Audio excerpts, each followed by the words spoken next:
Political scene news में आपका स्वागत है। हमारे साथ हैं सेक्रेटरी रश्मि मैडम हमारे साथ में एनडीएमसी, और आज यहाँ हम कनॉट प्लेस में आए हुए हैं जहाँ पर राहगिरी फाउंडेशन की ओर से राहगिरी का प्रोग्राम किया जा रहा है, ऑर्गेनाइज किया जा रहा है। उसका व्यवस्था देखने के लिए वहाँ पे चीफ गेस्ट के रूप में यहाँ मैडम पहुँची हैं। मैडम, राहगिरी फाउंडेशन जो है पिछले 6 महीने पहले से बंद कर दिया गया था, लेकिन आज आप यहाँ पर आई हैं, किस तरह का आपको माहौल लगा, किस तरह की व्यवस्था लगी? लोग बहुत इंजॉय कर रहे थे।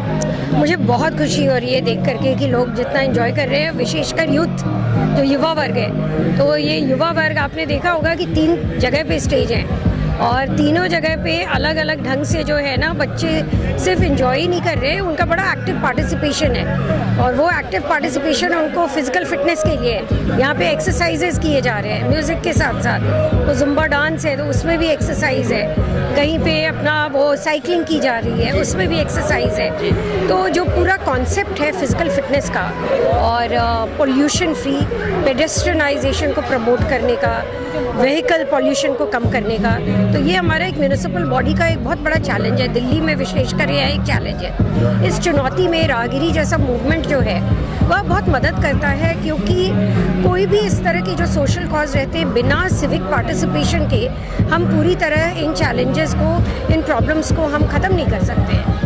तो लोग इसका इम्पोर्टेंस समझे।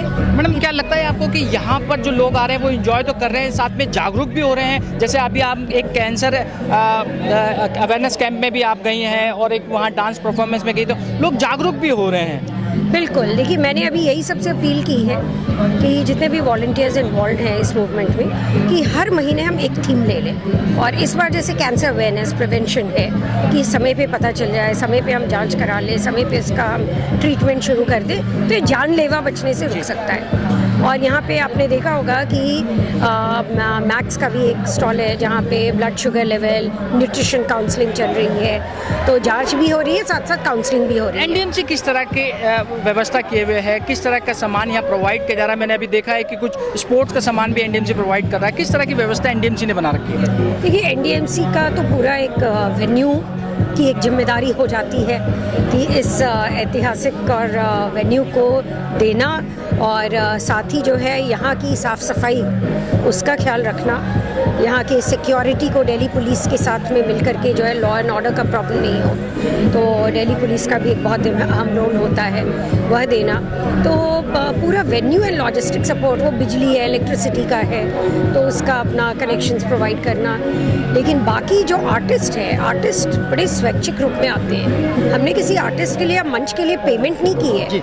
ये एक पब्लिक प्राइवेट कम्युनिटी पार्टिसिपेशन का अच्छा मॉडल है, जो हम पीपीसीपी कहते हैं, तो यह पीपीसीपी मॉडल है। तो कम्युनिटी पार्टिसिपेशन है। यहाँ के बहुत आर्टिस्ट जो हैं अब तक, जिनको जो प्लेटफॉर्म मिलता है और यूथ के बीच में उनकी जब प्रतिभा सामने आती है तो वो बड़े बड़े मंच पे फिर चले जाते हैं। तो इसलिए इस कॉन्सेप्ट को रिवाइव किया गया है, क्योंकि इसमें जो है मतलब एक इवेंट एक है लेकिन मल्टीपल पर्पसेस हैं।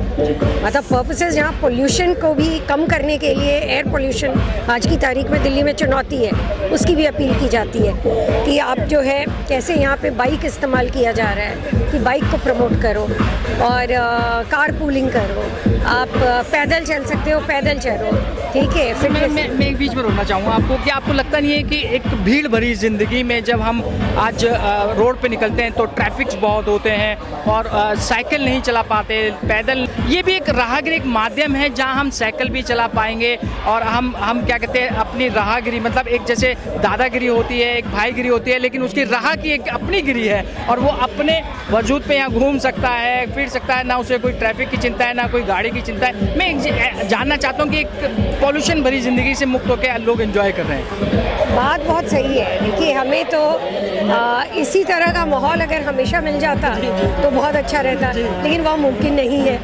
और लेकिन इसकी झलक यहाँ ज़रूर देखने को मिलती है कि जहाँ हमें कोई डर नहीं, लोग कितने बेफिक्र स्केटिंग करते हुए आपको बच्चे मिलेंगे। आपने स्पोर्ट्स की बात की, बच्चे यहाँ पे इनर सर्कल कनॉट प्लेस में कभी स्केटिंग कर सकते हैं। तो जिस ढंग से साइकिल चला रहे हैं वो गाड़ियों से बेफिक्र होकर के साइकिल चला रहे हैं, पैदल चल रहे हैं, कभी कर सकते हैं। तो मैं ये मानती हूँ कि एक अवेयरनेस तो लाता ही है कि ऐसी भी जिंदगी हो सकती है जहाँ बिना गाड़ी के हम शायद ज़्यादा खुश यहाँ बच्चों को देख रहे हैं। तो अंदर ऐसे जिपिंग पास्ट, कार्स आर जिपिंग पास्ट, वो हम जो एक फ्रेज इस्तेमाल कर सकते हैं। यहाँ पे कोई गाड़ी जिप नहीं कर रही है, यहाँ लोग पैदल एंजॉय करें। अभी मैंने भी यहाँ पे बहुत, मेरा सवेरे का मॉर्निंग वॉक यहीं पे हुआ, तो मॉर्निंग वॉक का जो आनंद है, धुआं आ रहा है, गाड़ी से आप बच रहे हो, तो आप सड़क पे कैसे चलोगे? तो यहाँ पे पूरा जो सड़क है वह अपना एक तरह से जो राह में चलते हुए जो लोग हैं उनके लिए समर्पित हो गया है। पथक जो एक हम पथक की एक कविता सुनते हैं ना, कि वही पथक की भावना यहाँ पे आ रही है कि पैदल चलो, ठीक है? तो अकेले चलो नहीं है, साथ में बहुत लोग चल रहे हैं, राहगिरी बहुत लोग एक